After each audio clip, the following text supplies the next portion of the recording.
Olá, meus amigos, sejam muito bem-vindos. Eu sou o Mestre Luiz, ordenado monge budista em 2016 na República da China, mas esse ano eu deixei o monastério em que eu vivia para me dedicar exclusivamente na transmissão dos ensinamentos do Buda aos brasileiros. Um budismo brasileiro feito de brasileiro para brasileiro. Bom, e no vídeo anterior, né, nós vimos a condição humana do Buda, né? Nós vimos que o Buda não era um deus, que o Buda não era um semideus, que ele não era nenhum tipo de santidade, um profeta, nada disso. Enfim, nós vimos que o Buda era um ser humano, assim como todos nós. E enquanto eu mostrava ali as causas e condições que levaram aquele ser humano, né, Siddhartha Gautama, a atingir a condição de Buda, eu acabei dando uma leve pincelada, né, no cenário político e religioso da época ali da região. Quem assistiu o vídeo viu que a região toda passava por um momento de transformações, né? Guerra, um aumento na densidade populacional, as pessoas indo para a cidade, doenças, né? Doenças novas, doenças já conhecidas, enfim. O velho sofrimento humano ganhando novos contornos. E eu acabei falando da religião védica, né? Cheguei a citar, inclusive, que ela não era originária do local. Mas isso, como eu falei, de forma bem superficial. Então, hoje, pessoal, a ideia é falar de forma mais profunda sobre a religiosidade do local e da época em que o Buda nasceu e também ali o seu papel político. A religião tinha, sim, um papel político grande na época. Mas antes, por favor, se inscreva no canal, ative as notificações, dê seu like, comente, enfim. Coisas simples, mas que ajudam muito a manter esse trabalho. Bom, como eu falei no vídeo anterior, o Buda nasceu no local que hoje nós chamamos de subcontinente indiano, onde no período neolítico, né, muito tempo antes até do Buda, floresceu um dos primeiros assentamentos humanos, que era a civilização do Vale do Indo. Como o próprio nome sugere, né? Ela se desenvolveu ali nas bacias do rio Indo e de outros rios uh, que estavam ali na região, né? Alguns, inclusive, não existem mais. Tem um rio no Paquistão, me fugiu o nome agora, que não existe mais. Mas os outros todos estão lá. Os achados arqueológicos mostram que se tratava de uma civilização muito bem desenvolvida, mais até desenvolvida do que outros, né, assentamentos humanos que estavam surgindo e que acabam sendo mais conhecidos por nós aqui. E a religiosidade desse povo, ela era também muito forte. E dá para a gente especular, né, as causas e condições dessa religiosidade. Bom, eles viviam aos pés da cordilheira do Himalaia, né? Montanhas inalcançáveis. Chegar ao topo dessas montanhas era impossível. Enxergar o topo dessas montanhas era impossível. Eu tenho uma imagem aqui, é uma imagem criada por computador, claro, mas essa imagem segue as proporções topográficas exatas do local. E nessa imagem dá para a gente ter uma noção do que é o Himalaia. Não dá para a gente usar como base aqui qualquer montanha que a gente tem aqui por perto, aqui no Brasil, até na América do Sul, né? Mesmo considerando os Andes. Só quem viu aquilo de perto consegue conceber o que é o Himalaia. Então, deem uma olhada nessa imagem. Olhem só. Aqui nós temos, né, a bacia dos principais rios que eu citei, dá para ver que é um terreno mais plano, né, por conta dessa bacia hidrográfica aqui dos rios. É, e ao norte, esse paredão, o Himalaia. Quem não matava a aula, né, deve se lembrar que o Himalaia surgiu, o subcontinente indiano ele veio aqui pelo mar, né, depois da Pangeia, e trombou aqui, né, o subcontinente indiano se chocou com o continente. Aí tem as placas tectônicas, que eu não vou lembrar o nome, mas se eu não me engano, essa aqui é a placa asiática e essa é a placa indiana. Mas, enfim, também não é tão importante assim nessa hora. E o Himalaia é justamente o amassado dessa colisão, né? A cicatriz dessa colisão. Deixa eu voltar para a câmera logo, senão eu vou ficar viajando aqui e vou sair do assunto. Vamos lá. Dessas montanhas, lembra-se, montanhas muito altas que as pessoas não conseguiam sequer enxergar o topo. Dessas montanhas vinha a vida, ou seja, a água.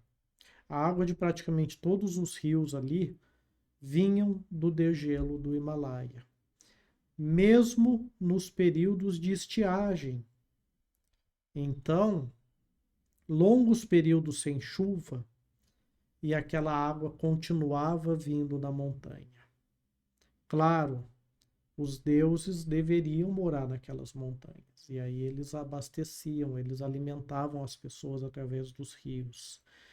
Então, como eu falei, a religiosidade daquela civilização era muito latente. Mas um detalhe muito interessante, pessoal. Não há registros de que tenha havido algum grande líder religioso. A religiosidade era latente, como eu falei, mas ela acontecia num nível pessoal. De novo, né, as escavações arqueológicas, a civilização tinha escrita, mas ela nunca foi decifrada. Mas existem artefatos que foram descobertos que indicam que possam ser artefatos religiosos, tá? Mas considerando que era uma civilização com um nível de urbanização, como eu falei, muito maior do que outras civilizações na época, haviam ruas, havia saneamento básico, né? As casas eram separadas, as casas tinham cozinha. Mesmo assim, não foram encontrados vestígios de templos religiosos. Então, como eu falei, a religião era, sobretudo, sustentada ali por práticas pessoais. Mas aí nós temos a chegada de tribos indo-europeias, fugindo de secas também, né? Ali onde fica o sul da Rússia, ali próximo ao Mar Cáspio. Era o povo ária, que também acabou migrando para a Europa, né? Mas esses arianos, né, que vieram ali em direção ao subcontinente indiano, eles chegaram e eles trouxeram consigo a sua própria religião, a religião védica. Também trouxeram a sua própria língua, mas aqui a gente vai abordar mais o aspecto religioso. Só que a religião védica, né, ao contrário da religião local, não era nada pessoal, ela era totalmente sistematizada, né, baseada em hierarquias e venerava uma série de deidades chamadas devas. E eles recitavam hinos, né? A religião era baseada em alguns hinos que eram recitados e também eram realizadas oferendas, né? Oferendas eram depositadas no fogo, né? O fogo sacrificial. E os sacerdotes, eles também chapavam uma bebida alucinógena que em determinado momento também era aspergida nesse fogo, também era oferecida aos deuses, aos devas. E os sacrifícios, no início, o que era colocado no fogo? Cereais, frutas, leite, mas com o passar do tempo foram incluídos sacrifícios de animais. Animais eram jogados no fogo. Séculos mais tarde, né, quando a religião védica já estava em decadência, os sacerdotes védicos, eles aboliram o sacrifício de animais, mas isso foi muito por pressão das pessoas. Nessa época, o budismo e o jainismo já eram crenças muito fortes na região. E por conta dessa influência, a religião védica aboliu o sacrifício de animais. Bom, outro aspecto da religião védica, né? E aí eu começo a sair da religião e entrar também no social. Havia um sistema hierárquico que ia muito além, né, de uma hierarquia como a gente pensa hoje, baseado em aptidões técnicas, enfim. Para ser bem sucinto, os sacerdotes védicos, eles pregavam que todo o funcionamento do universo se sustentava sob um sistema de castas, que segmentava as pessoas, né, e a sociedade. E claro, sem esse sistema de castas, o universo entraria em colapso. E adivinhem quem estava no topo desse sistema de castas? Claro, né? Os sacerdotes. Os únicos que eram credenciados ali a interceder entre os deuses e os homens. Eles diziam que eles já tinham acumulado inúmeros renascimentos e que eles descendiam diretamente da cabeça de Brahma, tá? E, pessoal, não confundam as coisas, tá? Eu falei que os sacerdotes chapavam lá uma bebida, mas esse Brahma que eu citei é o nome do Deus criador deles, tá? Não vamos misturar as coisas. Essa era a casta mais alta, a casta dos Brahmanes. Abaixo, a segunda casta, né, na ordem hierárquica, era a casta dos Kshatriyas, que Kshatriyas tem um K aí difícil de pronunciar, que eram os governantes, que eram os proprietários de terra e também os guerreiros, a casta militar. E os Kshatriyas simplesmente ofereciam proteção para as pessoas, em troca, né, claro, das pessoas destinarem uma parte do seu trabalho para o clã, né, pro reino, mais ou menos o feudalismo europeu ali da Idade Média. E aí, pessoal, se a gente para olhar para essas duas primeiras castas, fica muito claro o poder dos Brahmanes, porque eles se sobrepunham à casta dos governantes. Inclusive os Brahmanes, eles interferiam diretamente em decisões políticas, em decisões militares. Então, a gente percebe o poder dessa casta, mesmo não sendo a casta de governantes.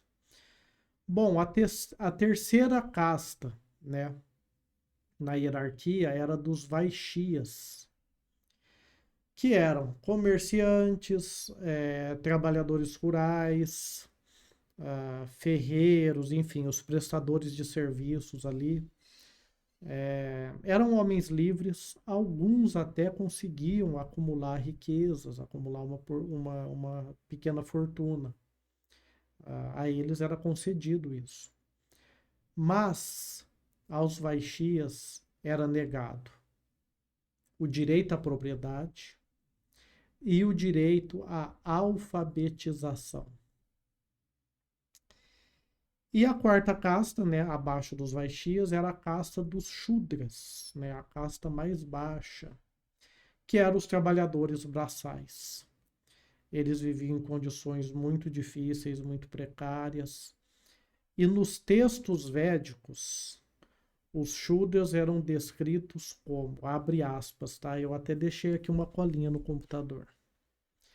Pessoas desprovidas de conhecimento e destinadas apenas a servir as 3 castas mais altas. Fecha aspas.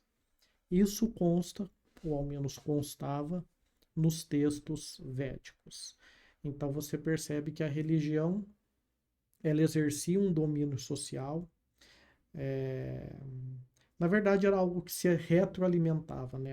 A religião dava suporte ao, ao domínio social.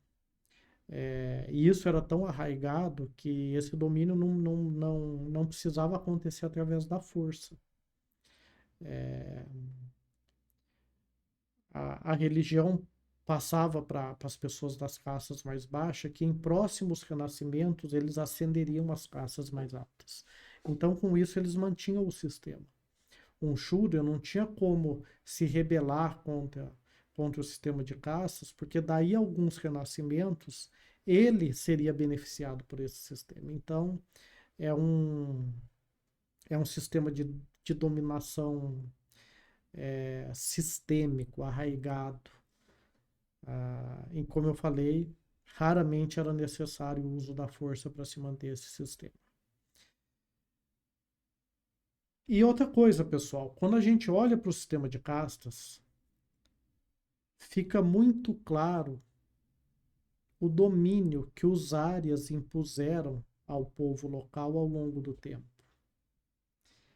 As três castas superiores, os brahmanes, os kshatriyas e os vaishyas, ali estavam os árias. Mesmo que a gente considere, né, que os direitos civis limitados dos vaishyas, né, ainda assim eles tinham acesso a uma vida digna. Já os povos originários da região, os dravidianos ali na sua maioria, eles estavam todos na casta dos Shudras. Então, como eu falei, o domínio dos árias é muito evidente, mesmo não havendo registro ali de batalhas. Mas é nítido que os árias dominaram a civilização do Vale do Indo. E aí, né, alguém pode me perguntar, mas mestre, e se as castas se rebelassem, ou se eles começassem a casar entre si, né, que ia bagunçar totalmente o sistema de castas, isso não podia acontecer, né, você só podia se relacionar e se casar com uma pessoa da sua casta, mas e se o contrário acontecesse? Bom, como eu falei, a religião védica colocava o sistema de castas como um dos pilares que sustentavam o universo. Então, aqueles que quebrassem as regras, aqueles que se relacionassem com pessoas de castas diferentes, simplesmente os filhos, né, dessa relação, nascidos dessa relação, eles seriam excluídos do sistema de castas. Ou seja, eles se tornariam párias. Os párias praticamente subsistiam daquilo que eles coletavam no lixo. Era uma vida extremamente miserável. Raramente eles conseguiam algum trabalho, né? E quando eles conseguiam, era algo assim, ou insalubre, ou perigoso, ou as duas coisas, né? Enfim, coisas que nem a casta mais baixa dos Shudras aceitavam fazer. Mas, pessoal, tem algo pior. Os párias, eles tinham de viver escondidos. Pois a religião védica, né, como eu falei, o sistema de castas sustentava a ordem do universo. Então, os párias, eles poderiam quebrar essa ordem universal, ou seja, eles eram portadores de uma maldição, né, de má sorte. Não era raro alguém que estivesse indo para uma reunião importante, fechar algum negócio, comprar algum imóvel, se casar, não era raro. Caso essa pessoa, nesse dia, se deparasse com um pária, essa pessoa simplesmente adiava seu compromisso, porque o simples fato dele ver um pária já poderia trazer uma má sorte para aquele empreendimento que ele iria iniciar naquele dia. Então os párias viviam inclusive escondidos. Por quê? Se não fosse possível adiar aquele compromisso importante, o casamento, o que fosse, o que as pessoas faziam para espantar a má sorte que o pária trazia? Eles apedrejavam o pária, eles agrediam o pária e sem tocar neles, porque eles eram intocáveis, você não podia tocar nele. Tocar num pária ia trazer muito azar. Olhar para um pária ia trazer azar. Então as pessoas simplesmente jogavam pedras nessa pessoa para espantar aquela má sorte que ela supostamente carregava. E foi nessa sociedade, pessoal, nesse sistema teocrático, né? Não era exatamente uma teocracia, tá? Como eu falei no vídeo passado, eram vários reinos, né? Era mais parecido com uma aristocracia familiar. Mas eu vou usar o termo teocracia, tá? Porque todos os reinos estavam sob o domínio da religião védica. Mas então foi nessa teocracia extremamente opressora que Siddhartha Gautama nasceu. E quando ele se tornou Buda, aos 35 anos, ele se dedicaria ali todo o restante de sua vida, ele morreu aos 80, a combater esse sistema, a combater essa opressão. E ele fazia isso não não organizando guerrilhas, promovendo motins, né? Nada disso. Ele simplesmente ignorava essas regras. Ele estava criando a sua própria sociedade, né? A sua ordem monástica. E nessa ordem monástica, nessa sociedade que o Buda estava criando, esse sistema de castas era irrelevante. Ele se propunha a ensinar todas as pessoas, fosse um rei, fosse um pária. E mais ainda, ele admitia na Sangha é a comunidade monástica, tá? Ele admitia na sua Sangha, na sua ordem monástica, todas as pessoas. Ele tinha monges de todas as castas, vivendo de maneira igualitária.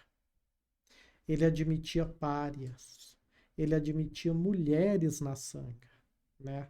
Eu não sei se eu falei, acho que eu não comentei, mas o sistema de castas, ele era também extremamente opressor às mulheres. E,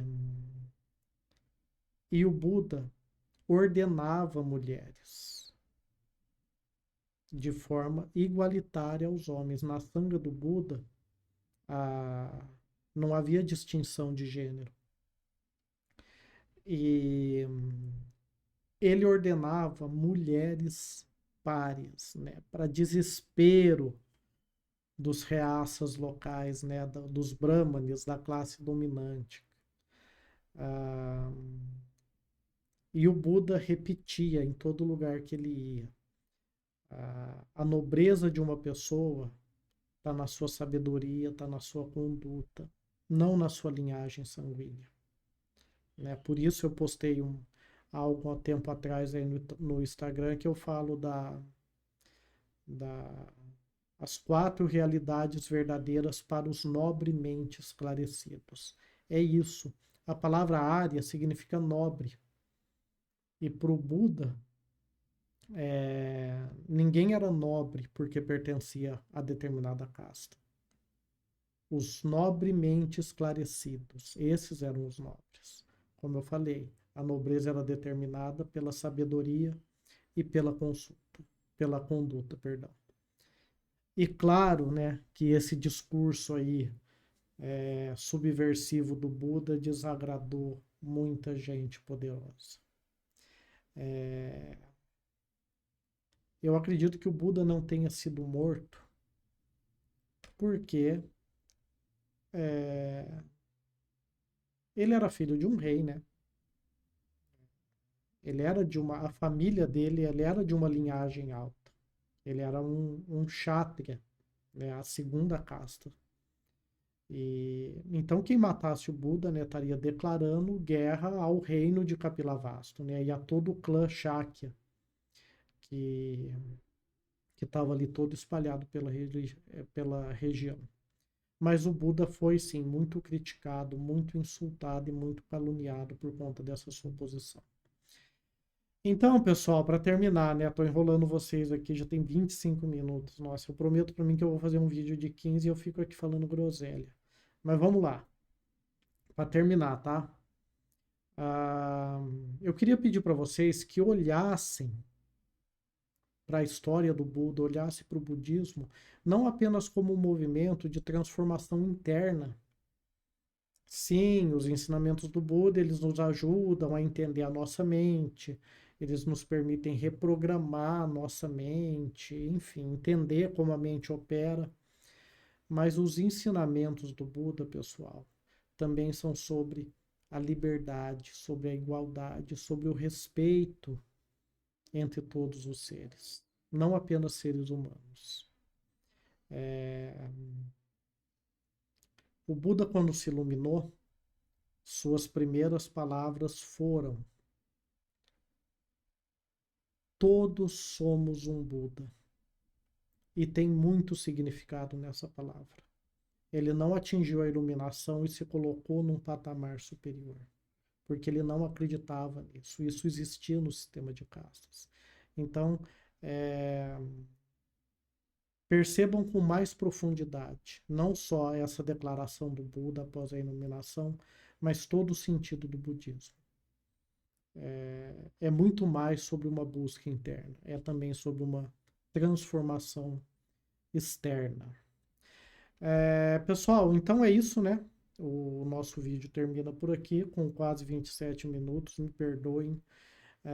Mas se você gostou, se esse conteúdo fez sentido para você, mais uma vez, por favor, se inscreva no canal, ative as notificações, comente, compartilhe com as pessoas.